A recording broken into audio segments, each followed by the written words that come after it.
আমরা অনেকেই হয়তো অনেকের কাছ থেকে আদমখোরের কথা শুনেছি। অর্থাৎ আদমখোর হচ্ছে এমন এক জিনিস যা বিভিন্ন কবরস্থান থেকে মৃত মানুষের মাংস কলিজা খেয়ে বেঁচে থাকে। আমরা জানি যে শহর অঞ্চলের তুলনায় সাধারণত গ্রাম অঞ্চলের নিরিবিলি পরিবেশে অলৌকিক ঘটনা সবচেয়ে বেশি ঘটে থাকে। শহরে যারা বাস করে তাদের হয়তো এটা বিশ্বাস নাও হতে পারে, কিন্তু যারা গ্রামে থাকে তাদের কাছে ওইসব ঘটনা নতুন কিছু না। এখন আমি এরকমই এক আদমখোর ও কবরস্থানের ঘটনা শেয়ার করছি, যে ঘটনাটি ঘটেছিল যশোর জেলার মহেশখালী নামের এক গ্রামে। গ্রামটি ছিল একেবারেই নিরিবিলি। গ্রামের পাশে ছিল ছোট্ট একটা নদী, আর তার ঠিক পাশেই ছিল একটা কবরস্থান।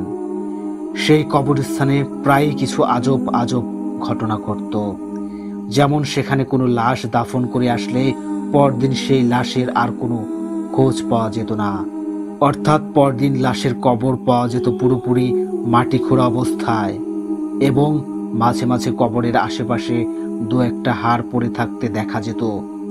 গ্রামের লোকজন ব্যাপারটি বেশ সহজভাবে নিল, এবং তারা মনে করলো হয়তো কোনো কুকুর, শেয়াল কিংবা কোনো হিংস্র জীবজন্তু লাশ নিয়ে খেয়ে ফেলে। তাই তারা কবরস্থানে গার্ডের ব্যবস্থা করে, এবং গার্ডের থাকার জন্য কবরস্থানের পাশেই একটি ছোট ঘর করে দেয়া হয়। এরপর বেশ কয়েকদিন আর ওই রকম ঘটনা ঘটেনি। কিন্তু ঘটনাটা ঘটলো তার বেশ কিছুদিন পর।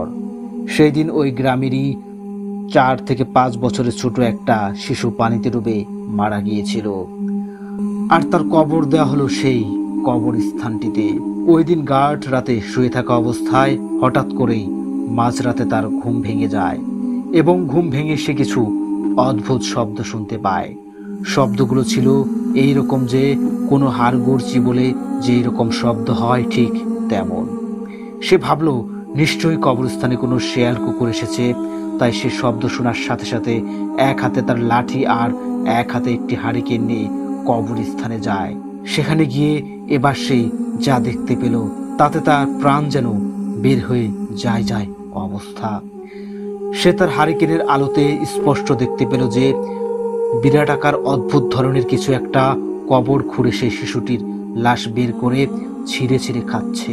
সেই গার্ডের বর্ণনায় সেই অদ্ভুত ধরনের প্রাণটি ছিল এইরকম যে কোনো একটা 8 বা 9 ফুট উচ্চতায়, দেখতে অনেকটা মানুষের মতো, কিন্তু তার মাথার অংশ ছিল মানুষের মাথার থেকে একদম আলাদা, কোনো একটা হিংস্র জানোয়ারের মতো, এবং তার পুরো শরীর ছিল বড় বড় লোমে ঢাকা। এই অবস্থা দেখা মাত্রই প্রচন্ড ভয়ে তার হাতের লাঠি আর হারিকেন মাটিতে ছুঁড়ে ফেলে দিয়ে এক দৌড়ে সেখান থেকে পালিয়ে যায়, এবং একটা বাড়ির সামনে গিয়ে বেহুশ হয়ে পড়ে যায়। পরদিন সকালে তার জ্ঞান ফিরে এলে চোখ মেলে দেখে তার চারপাশে অনেক লোকজন দাঁড়িয়ে আছে। এরপর সে সবাইকে সব ঘটনা খুলে বলে। তারপর তাকে তার বাড়িতে পৌঁছে দেওয়া হয়, কিন্তু কিছুদিন পর হঠাৎ তার শরীরে প্রচন্ড জ্বর হয়।